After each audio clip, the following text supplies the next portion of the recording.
RTS Info, Didier Duployer. Marco Valquer entraînera toujours le FC Sion la saison prochaine. Le club valaisan annonce que ce Soleroy s'est engagé pour une année.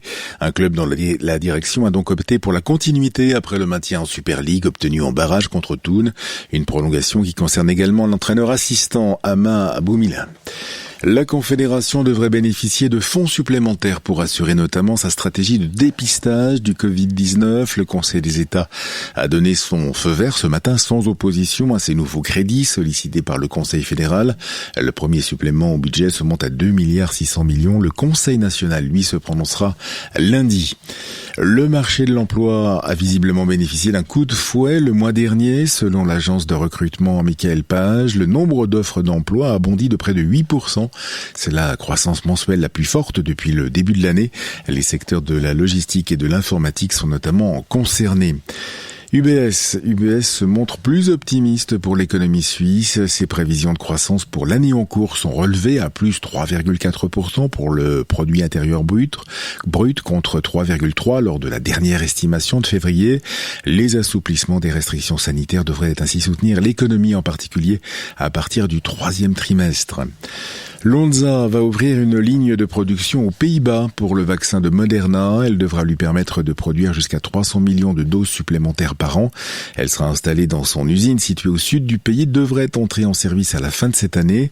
Lonza et Moderna avaient déjà étendu leur partenariat en avril avec un nouvel accord prévoyant la mise en place de 3 lignes de production supplémentaires dans son usine à Viège. Elle doit, entrer en service au début de l'année prochaine. Et le nombre de nouveaux cas de coronavirus en Europe a continué de diminuer la semaine dernière. Il a baissé de 26%, alors que celui des nouveaux décès a reculé également de plus de 15%. Selon l'OMS, l'Europe est ainsi la région où la pandémie ralentit le plus aujourd'hui.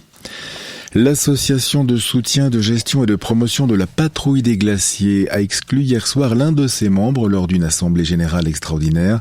Le comité directeur a par ailleurs porté plainte contre l'intéressé, Jean-Marie Clezix, à qui il est reproché d'avoir mené une campagne de dénigrement depuis l'été 2020 pour avoir notamment dénoncé la gestion financière du comité directeur.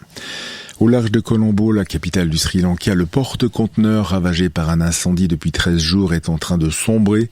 Ce navire néerlandais battant pavillon de Singapour renferme plusieurs centaines de tonnes de pétrole dans ses réservoirs et menace d'accentuer ainsi le désastre écologique qu'il a déjà fait subir aux côtes du Sri Lanka.